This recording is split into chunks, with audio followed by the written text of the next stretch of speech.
Okay, so I have a basic hand pose that I created. So I did a basic contour drawing around the outer edges of my hand, and then I gathered any of the information like creases, the angle of the crease, whether it was curved, whether it was straight. I tried to get as much of that information in there as possible. Okay, even the creases that happen along here on my hand from my point of view. So all of that was done with the pencil first. Okay, now a cross contour is where you're going to want to go across the surface of the object so you feel the roundedness of it. Okay, that's crossing the object. One way to kind of help you visualize that, I'm going to kind of grab, 'tis the season for gloves and masks, right? So I'm going to put a little glove on, and let me show you what I mean with a Sharpie marker. Okay, since I don't want to draw on my hand with a Sharpie marker, let me show you kind of what I would do, or what the idea is, and then we'll apply it with a ballpoint pen to the drawing. Okay, so the hand is here, okay, and the idea is that our fingers are tubes. They're rounded, right? They go up and over. That's what we see. So if I'm drawing from the outer edge, this is going to be a little rough since it's got wrinkles and stuff. We want to begin to bring curves up and over into the hand area. See how the lines are curved? They're naturally curved because the object is curved. These areas here, pulling them up, are going to be curved lines when we begin to draw the contour. And that's going to help us here. This curves here. This curves here. See how I'm drawing over the contour of the object. So your eyes are going to be what travels. You're going to visualize putting your pen or your pencil or whatever device you're working with on an edge of your object, but your lines, the hatching lines that you bring in, or the cross hatching lines, are going to be represented by curves because this is a curved object, okay? It's curved, so we want to draw those curved lines. All right, so not to get myself completely messy, I'm going to come back with my ballpoint pen, okay? And I'm going to start on an area kind of where we had done before here on my glove, all right? And you can see that there's already, I found some creases going that direction. So I'm going to keep going that direction, okay? I'm going to continue to start at the edge and bring lines in from the contoured edge that I've developed.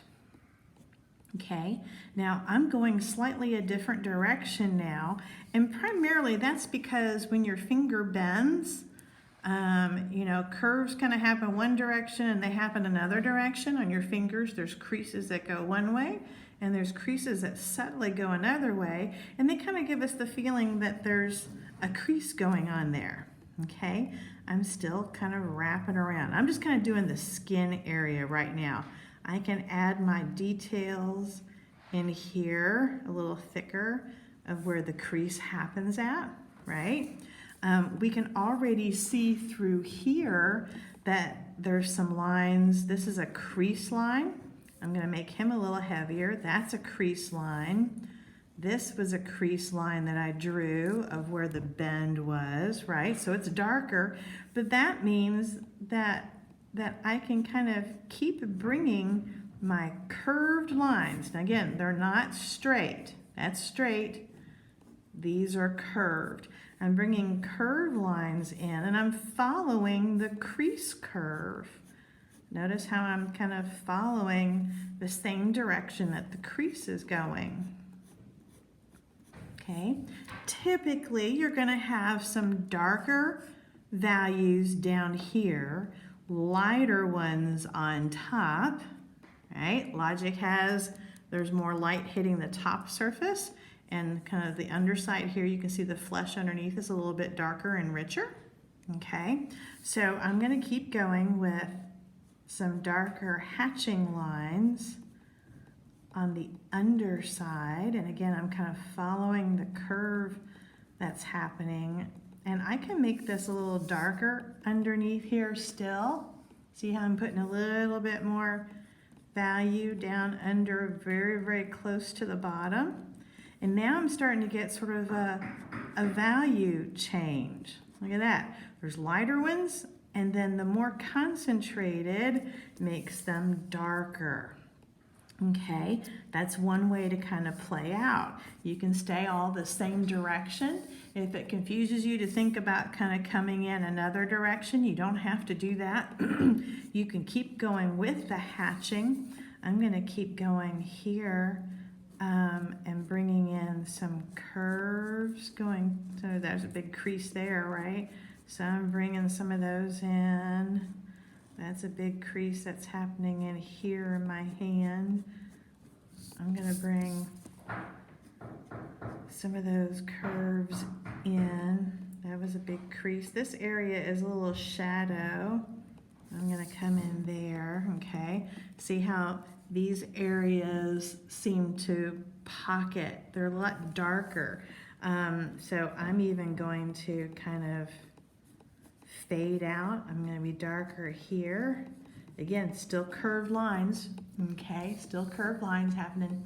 I'm going to come into the top now, and the top can have some value too. But of course, it's going to be lighter. So I kind of, these are a little bit more wispy, but I am totally starting from the top pencil line every single time. Okay, so I can kind of feel the edge of the object, right? So I'm gonna come in here with some curved ones, curved. And these down here, because we're on the bottom, right? I'm gonna make these a little closer and a little darker. All right, this is what the girl did in the sample pictures that we had on the PDF. Okay, so I'm bringing some darks in, more darker curves at the bottom. And these lines have to be deliberate, like you're putting it there for a purpose. You are confident in where you are putting it, and you are making yourself a curve on purpose. Every single line, there's a crease, needs to be a purposeful one. You just can't go zig, zig, zig, zig, zig, zig, because then it's gonna look like it's sloppy, okay? So see how we're starting to feel the form of the finger? We're starting to feel that this is rounded because we are putting contour lines that curve as if we're drawing up and over the thumb or the finger, okay? I'm gonna continue with giving myself a little bit of my outline. I have my outline going on. I even have a little bit of information on the tip of my fingernail here. I'm gonna kind of give my appearance of that, and I have a little bit of a thumbnail edge going on there. I could give a little bit of very light curves because it's a lighter kind of a feel, okay?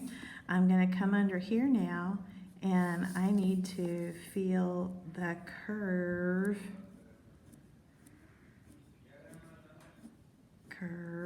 And I'll tell you, you know, I see how I turned my paper?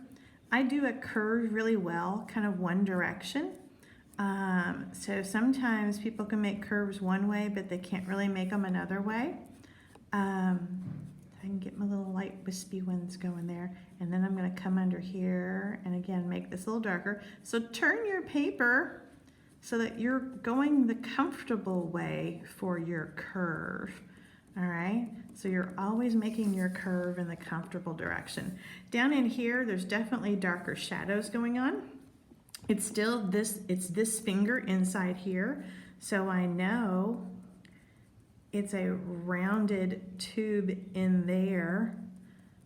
All right, so I'm gonna follow the rounded quality of inside there, but I'm going to make it definitely darker because it's a darker feel inside there, okay?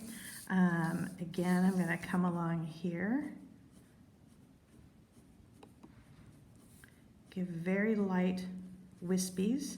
You can even kind of very lightly, occasionally kind of cross the territory, okay? It's kind of a quick flick of your wrist that kind of gives you that feel. Let's see, I'm going to come back this direction because I'm going over a knuckle now. And this knuckle back here is a little bit in the shadow compared to the front knuckle. So I'm going up and over this one. This one will be a little bit darker because he's off in the shadows. I'm gonna add some more dark back there while the back of the hand is significantly lighter. I have this palm of my hand, the chubby fat part of the palm of my hand. All right, there's a little bit of a shadow here. This is the inside again, right? And we can give the up and over light wispy feel. All right, we can open that up a little bit because this is where this hand begins to curve. Can you feel the curve of the hand a little bit here? Okay. We even start to get a little bit of the wrist down here.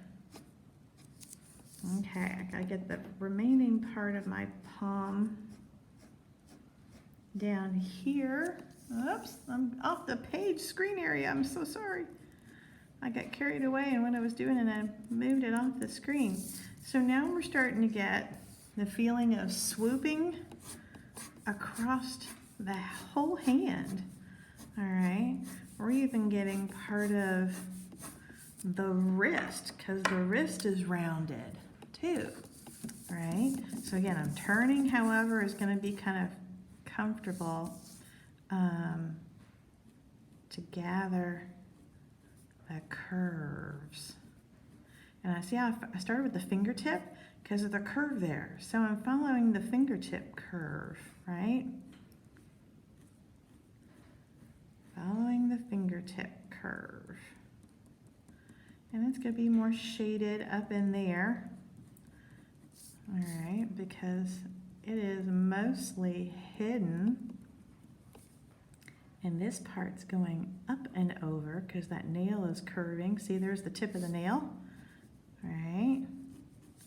There's the tip of the nail. So I'm going to go up and over for the tip of the nail. Okay. And then here's the bottom of the finger again. This is the little pinky.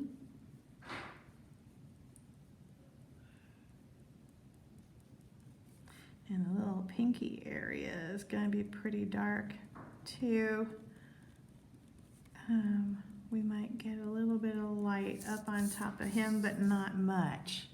Okay, so I hope kind of seeing a little bit of how it wraps around our hand with a little bit of the Sharpie and how we want to follow the roundedness. This is what a contour hatching or cross hatching is that we feel the roundness. We can go around the object. Imagine your pen is traveling up and over in a curve over your object.